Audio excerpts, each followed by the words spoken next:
Welcome. I think everybody is in. We have 27 guests. So I would like first and foremost to welcome Clyde. Clyde, thanks so much for taking the time to join us. We really enjoyed your presentation at TUJ in person, and we're sorry we have you just on Zoom, but as soon as Japan opens, you have an invitation to join us for lunch or dinner. Great, thank you. So thanks. Clyde really needs almost no introduction. He's been perhaps the most influential American in terms of rethinking the political economy of Japan and of East Asia, of explaining how, in his view, Japan's capitalism, Japan's trade policies were different from what most Americans assumed. And he's been also a very influential analyst on how the United States should interact with Asia. So I'm extremely happy to have him speak with us on Sino-American, on the political economy of Sino-American relations. He will speak for about 20 and 30 minutes. Then we will have Q&A. We will end around 10:15, 10:30, 11:15, 11:30 Tokyo time. This session is being recorded. It will be put on our website, but later on. It's not being live streamed. We ask you that you please mute your mic. And if you have questions, once we start the Q&A, send them in the chat to everyone. And then depending on the time, I will either read the questions or ask you to turn on your microphone and ask the question yourself, and I may merge some questions. So Clyde, thanks again for joining us from Washington, D.C., live from D.C. Good evening to you. Good morning to the audience, and the floor is yours. Thank you very much, Robert. I'm sorry I can't be there as well, but maybe next year. It's a pleasure always to be with your group. So I think clearly the issue of U.S.-China relations, particularly economic entanglement, is one of the most important topics before not just China and the U.S., but before the world today. And what I'd like to do is to begin by telling you a little bit of my own background and experience with China, and then address particularly the question that I just posed of, okay, whither America and China from here. I got involved in the China game in 1982. I was Assistant Secretary of Commerce in the Reagan administration, and we organized in the fall of 1982 the first American trade mission to China. You all will recall, of course, Nixon going to China in 1972, and then in 1979, America and China normalized relations. So the U.S. recognized Beijing as the capital of China rather than Taipei, and U.S. recognized China as holding the National Security Council chair in the UN from Beijing. And President Carter then was president when the Taiwan Relations Act was passed in 1979 in the US, which kind of spelled out what the US relationship would be with Taiwan, as well as with mainland China. But up until 1982, there was virtually no economic interchange between China and the US.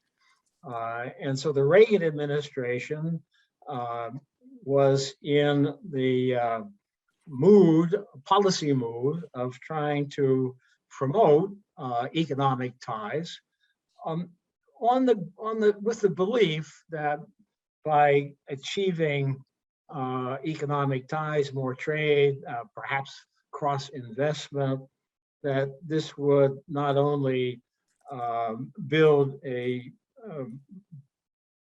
stronger relationship between China and the US, but also that it would perhaps have a liberalizing impact on China.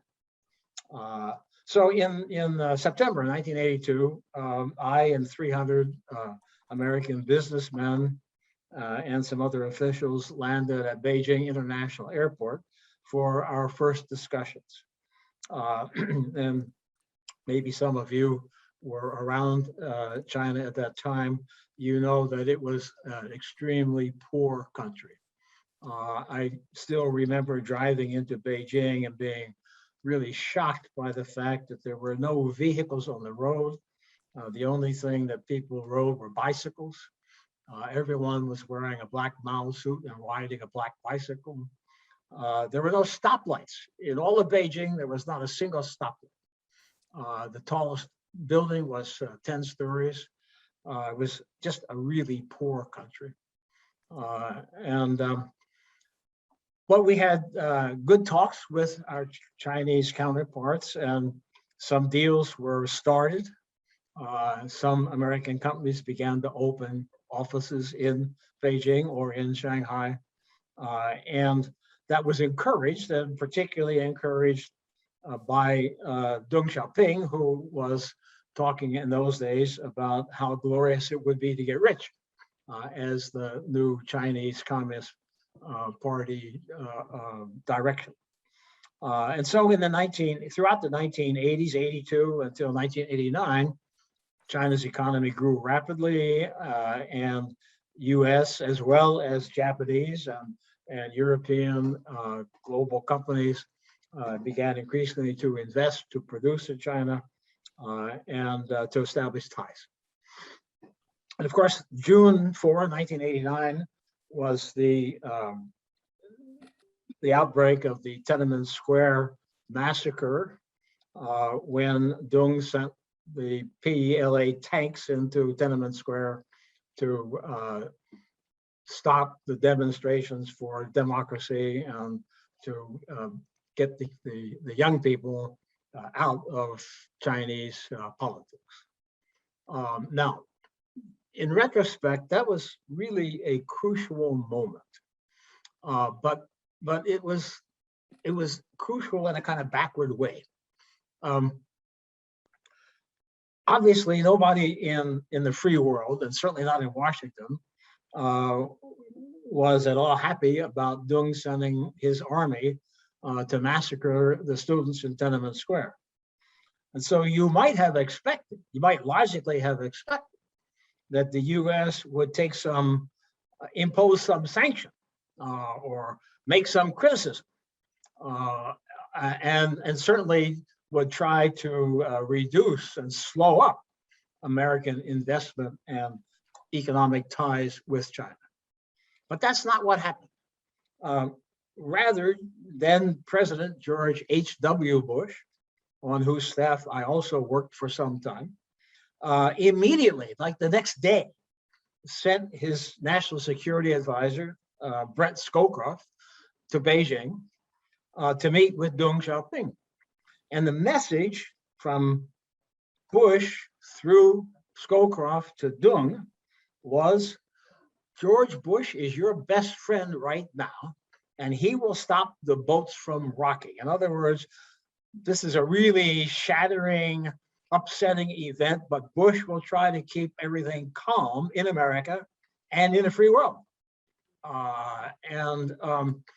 That was a message that reassured Deng.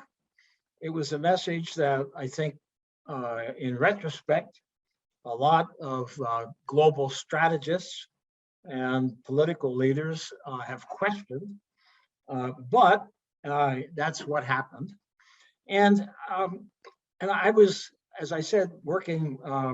I had worked part-time for Bush, and I understood that he had a special feeling about China, having been ambassador to China.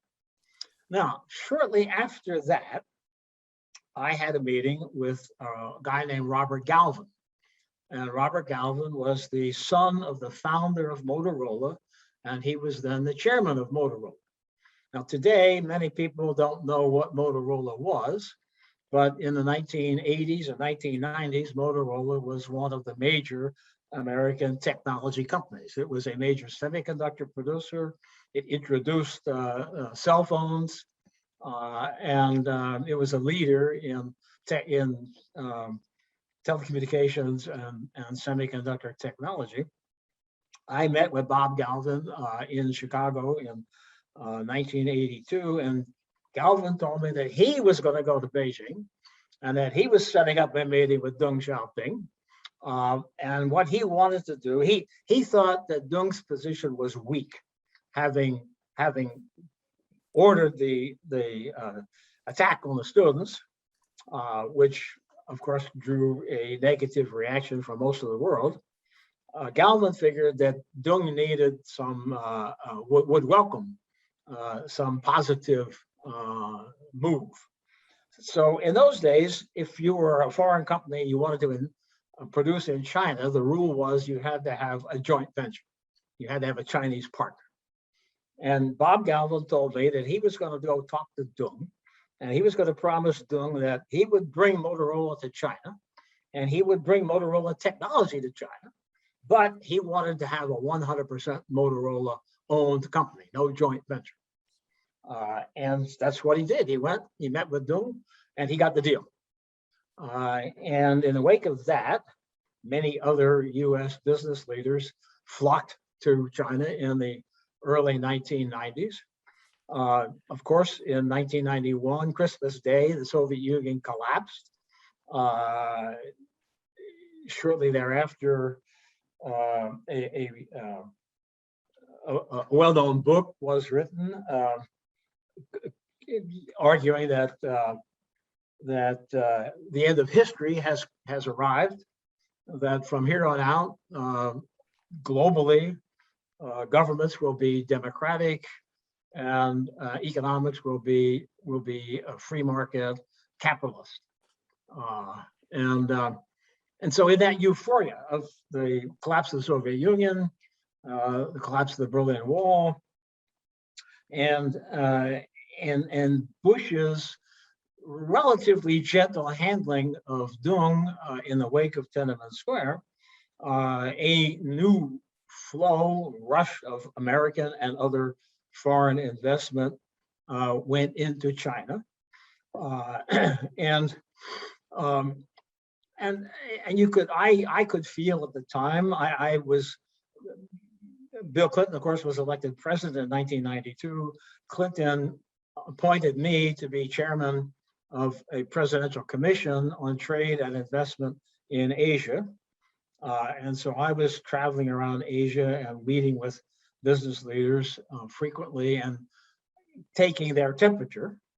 And one could feel a rising temperature and much enthusiasm about getting into China, producing in China, selling in China, exporting from China.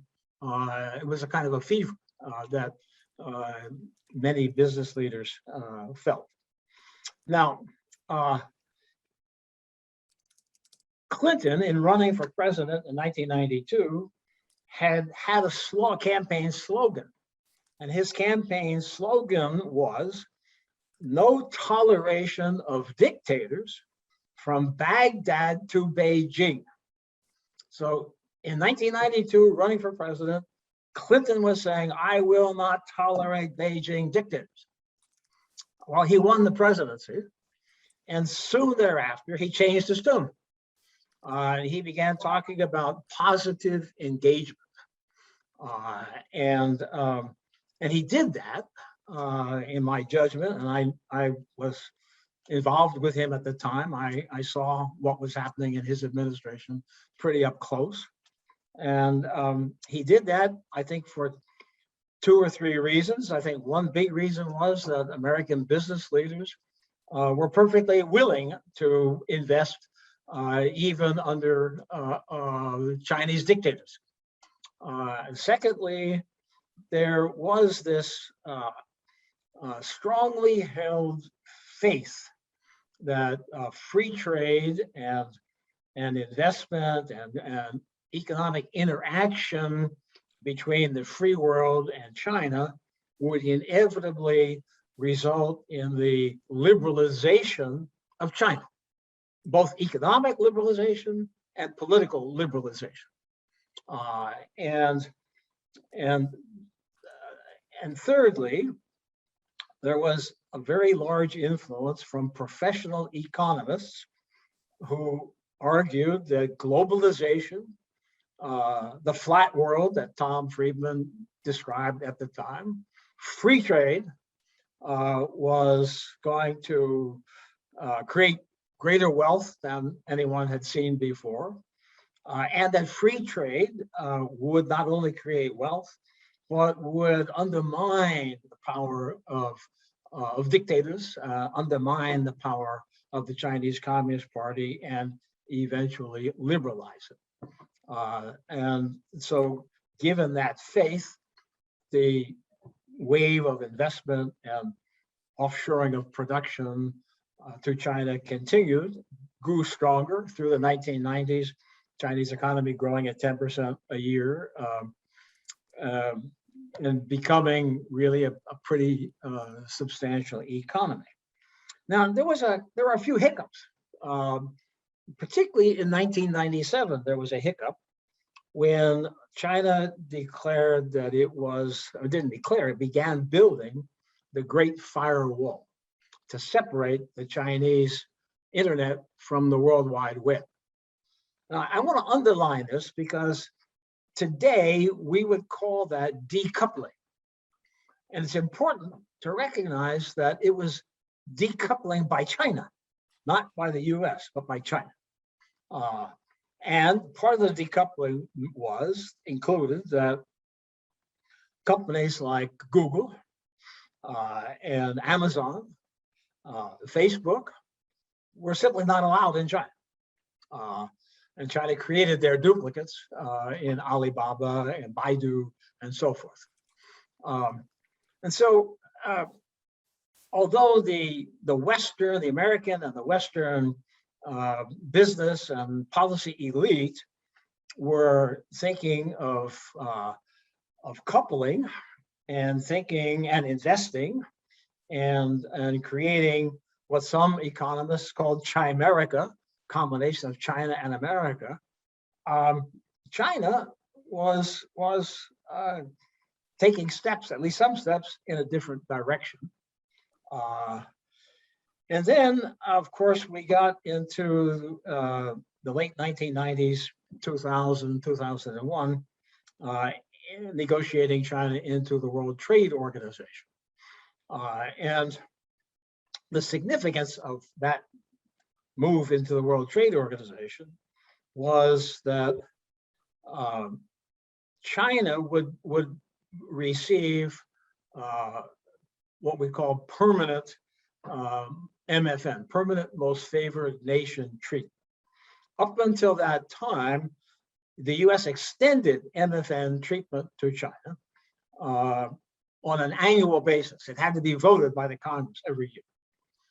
But by bringing China into the World Trade Organization, China got automatic for everlasting most favored nation treatment, MFN meaning that the US would place, let's say, the same tariffs on goods coming from China as it placed on goods coming from Canada or from the EU or Japan or anywhere else. That was the great gain that China obtained from joining the WTO. Now, it wasn't an automatic decision in the US. There were a lot of people in the US who were skeptical of the Chinese Communist Party, a lot of companies who were already being negatively impacted by imports from China, who were concerned about further bad news. And in order to convince the US Congress to pass this WTO member to vote yes for China to join the WTO, the Clinton administration, and followed by the George W. Bush administration, but primarily the Clinton administration, argued that by bringing China in, the US trade deficit would be would be reduced, dramatically reduced. And the argument was that China has high tariffs and they'll have to lower their tariffs by coming into the WTO. America already has low tariffs, and so America won't have to reduce its tariffs. And consequently, the big gain will be for the US because the US will be able to enjoy higher exports to China. Charlene Barshevsky, who was then the US Trade Representative, went to the US Congress, and that's what she told them. This is going to be good for the US because it's going to reduce the American trade deficit, not just with China, but globally. Now, at that time, 2001, the US trade deficit with China was about $80 billion annually. Today, it's about $500 billion annually. So the prediction was way completely wrong. But what it demonstrates is the misunderstanding that many of the US policymakers and leaders had at the time. For China, the significance of getting into the WTO wasn't to get into the US market. It was to have this permanent MFN thing so that it would prevent the US from being able to change the rules in any quick period of time. Moreover, it wasn't really about trade. It was about investment. China wanted investment. It wanted technology transfer. I remember touring China in the early 2000s with Andy Grove, the former chairman of Intel. And I remember everywhere we went, Chinese would say to Andy Grove, they would say, "Mr. Grove, don't you realize here in China, you have to have a high image, and you should put a factory here in China." And so the emphasis was on getting technology transfer, getting investment. Trade was not foremost in the minds of the Chinese strategists and Chinese negotiators. And the US negotiators, I think, and I knew them all very well, didn't understand really what the game was. Now, we progressed then to, let's say, to 2013. And Xi Jinping became, of course, chairman and president of China in 2012. And in 2013, at the Communist Party plenary conference, document number 9 was issued. Document number 9 was a statement on the ideological sphere. And essentially what it spelled out was what China believed, what the Chinese Communist Party believes, and what it doesn't believe. And it said, for example, that the Chinese Communist Party does not support Western-style liberal elected parliaments. The Chinese Communist Party does not accept universal values. So if you're an American, you think, let's see, in America, we say all men are created equal with certain inalienable rights, with certain rights that cannot be given away. And the Chinese Communist Party in 2017 basically said, that's baloney, we don't believe that, that's not what we think the world is based. So the party was declaring its opposition to values that support virtually all of the free world countries. It went on to say that speech and publication uncensored by the party was not valid. And so it was a clear declaration of opposition to Western liberal democratic thinking, and in a way to the notion of liberal markets. Nobody paid attention very much at that time. But then in 2015, China announced a new 5-year plan or 10-year plan. And the plan was titled Made in China 2025. And It identified industries, semiconductors, robotics, artificial intelligence, biotechnology, telecommunications.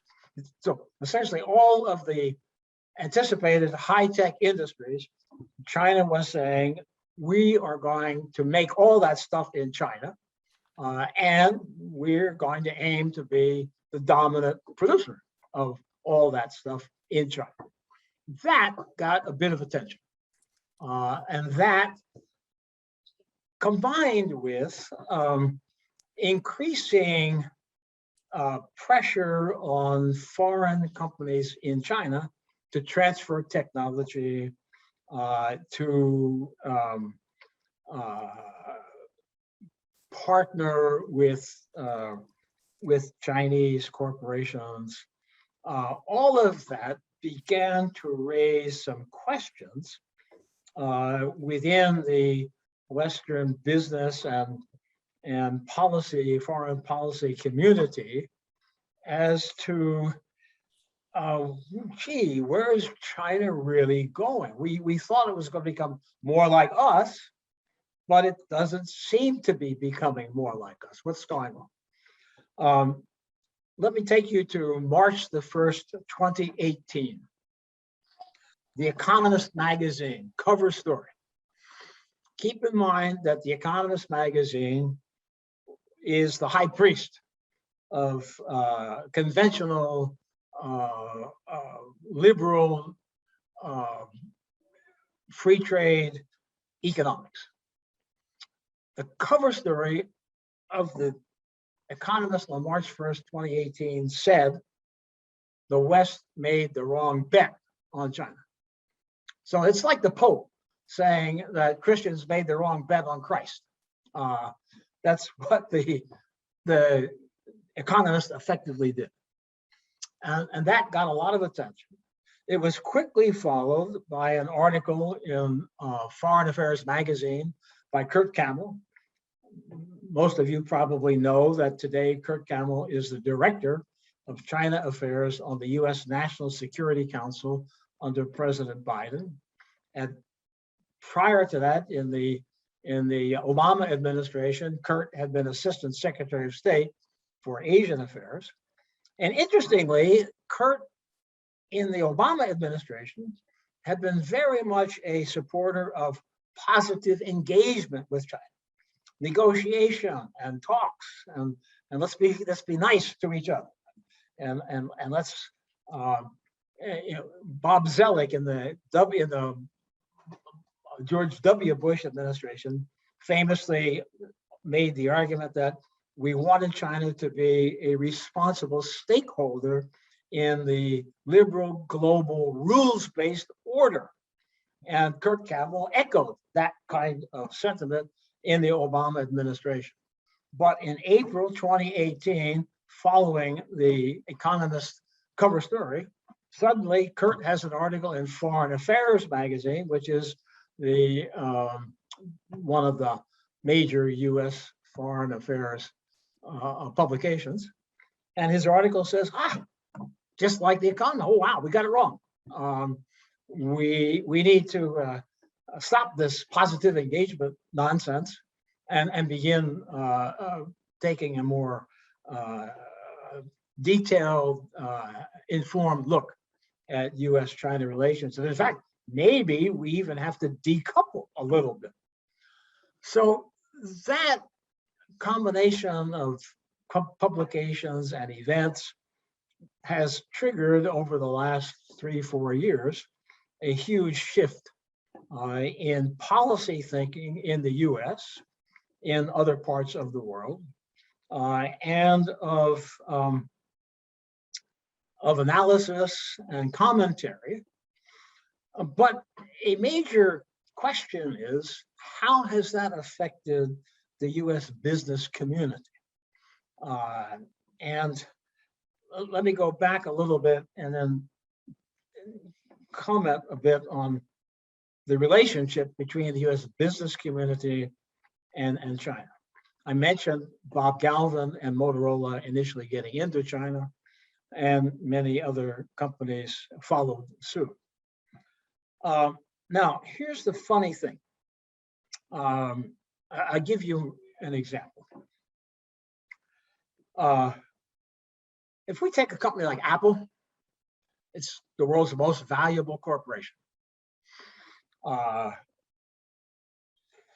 Everything that Apple makes, I mean, everything that Apple makes originated in a US government program, in the National Science Foundation, or in government support for the semiconductor industry.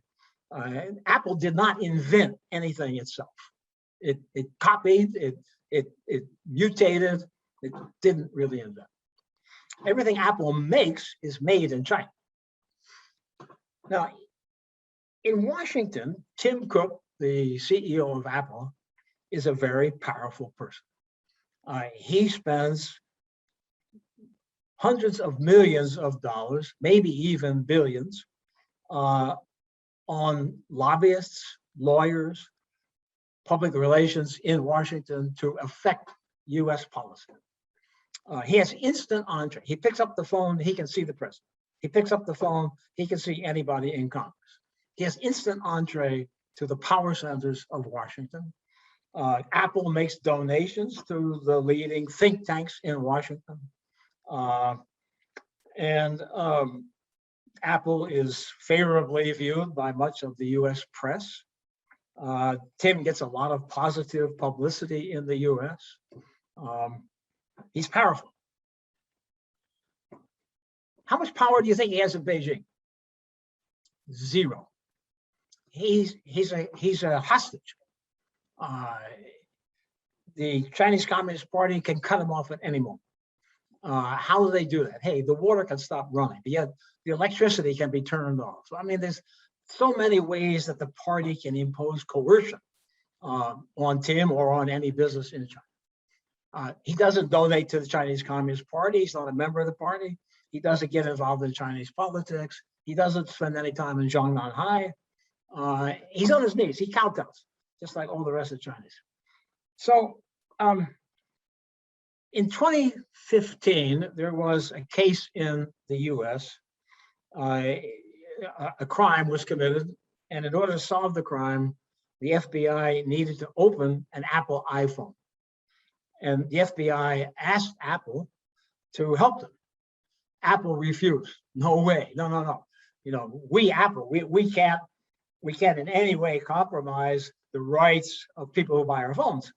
The FBI went to court to try to force Apple to comply, and Apple resisted. And the court procedures took a long time. In the meantime, the FBI found an independent expert to open the phone, and so the court procedure was canceled. But Apple never helped the US government. Fast forward to 2019, and students are demonstrating in Hong Kong for democracy, for free speech. And there's an app in the Apple App Store. It's called Hong Kong Map Live. And if you have that app, you can look at Hong Kong in real time. And if you're the students, with that app, you can see where the police are. And so you can go demonstrate where the police are not. And that was driving Beijing crazy in 2019. The People's Daily began ranting and raving about that app in the Apple App Store. And within 2 days, that app was taken out of the Apple App Store. Now, that gives you a relative idea of power relationships between US companies and the Chinese government, and US companies and the US government. I think one of the big issues that the US faces, and I think that effectively all free world countries face, and all free world corporations who are operating in China face, is that to a significant extent, I would argue, the free world corporations and their CEOs have been taken hostage by Beijing. We know that the Chinese leaders will meet with US business leaders and urge them to say, XYZ to the president to testify in certain ways before the US Congress. Now, there's no US government official pulls aside a Chinese business leader and says, I want you to tell Xi Jinping XYZ. So it's absolutely no reciprocity or two-way flow in this kind of power position. Now, having said all that, the US has, under Trump and continuing under Biden, has become much more aware of the imbalances and much more aware of the challenge that China poses in high technology and in global trade and investment. And so new policies are being pursued, on the one hand, to curtail some of the transfer of technology to China. On the other hand, to provide support for some of the technology industries producing in the US. There has been a degree of decoupling. Some Western corporations have been transferring factories from China to Vietnam or India or other locations. And no doubt much of that will continue. But the dependence of the US and of the EU and Japan and other free world countries on China as a customer and on China as a producer of products that are no longer made in the US or the EU or Japan is very significant. And so a major question mark that we all have to face is, to what extent can there be decoupling? What's the cost of decoupling? And in asking what's the cost, of course, you also have to ask what's the cost of being coupled? And how does that compare with the cost of decoupling? And I would say right now, today, there's not a clear answer to these questions. And I think business leaders, and certainly President Biden, and certainly European national leaders and European business leaders and Japanese are all kind of asking themselves these questions and wrestling with them. But I would say I don't see yet, really clear answers. I do have a view, however, which is that the fundamental conflict between the values of the Chinese Communist Party and the values of the free world are so deep that it seems to me, in the long run, impossible that coupling can be sustained. And particularly when you look at the leading edge industries, the made in China 2025 industries, it's not just an economic question, it's a national security question.